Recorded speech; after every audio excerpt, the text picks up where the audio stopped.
Right, let's go.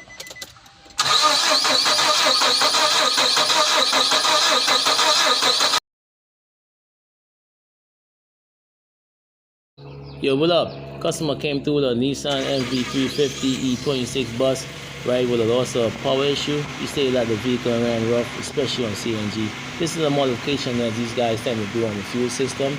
It sounds like it's a misfire, not a dead miss. So let's see what this can say. Alright, so we basically got a P0300 multiple misfire code. You know what probably happened. Plugs, coil, usual, probably was thrown at this vehicle. After I checked the misfire counters, I noticed that cylinder 1 and 3 were really high, especially number 3, in comparison to 2 and 4. So I'm going to perform an RC test to give me some sense of direction with this diagnosing.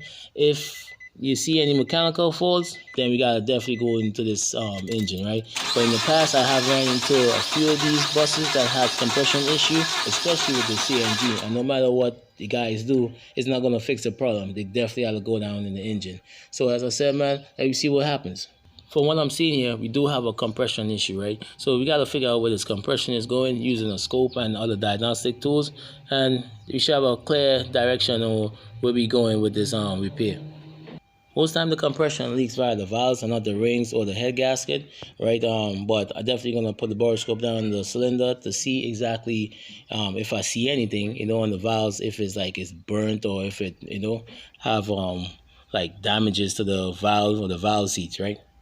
I disabled the fuel. I got an arm clamp around the battery pole. I got a pulse sensor in the dipstick. I also got one in the exhaust, right? So I'm trying to just determine where this compression is leaking off to. And from what it looks like, it definitely looks like it's coming out of the valve side and not the down the block, right? So this customer is standing right here, so he's actually seeing all the testing I'm running, and the proof is in the pudding. You definitely see that we have issues on the valve, which is the green waveform, right? And basically the dipstick was a yellow one, and that was looking uniform, right? I'm also going to check the intake valves and see exactly if I see anything else, right, and make a comparison. He have to go into this engine, so I'm just doing some more additional testing to just narrow down where the compression is leaking off to. So I pull the plug, and basically you see the difference between number 1 to 3 compared to number 4. You know, we have incomplete combustion happening in those cylinders in comparison to number 4. I could do various tests, but I'm going to just basically keep it simple, do a manual compression test. You know, I just want to verify what I'm seeing on my scope. And as I said, man, I already know we got to go down this engine. So let's do our test.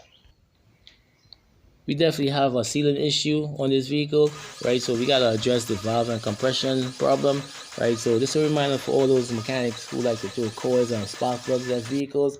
I mean, a simple compression test would have narrowed this down for y'all, and you don't hit it on the head. Customer been to various shops and still wasn't getting, you know, bang for his buck, right? So yeah, have no reason why they couldn't do a compression test, right? You can get access to the coils and the plugs, I mean, without removing anything, right? Just lift the seat up, right? But I'm not sure exactly what's happening, right? But we don't throw plugs and coils at these vehicles. If you have a misfire, do a compression check first, right? But until then, thanks for watching. Don't forget to hit that like and subscribe button for more content.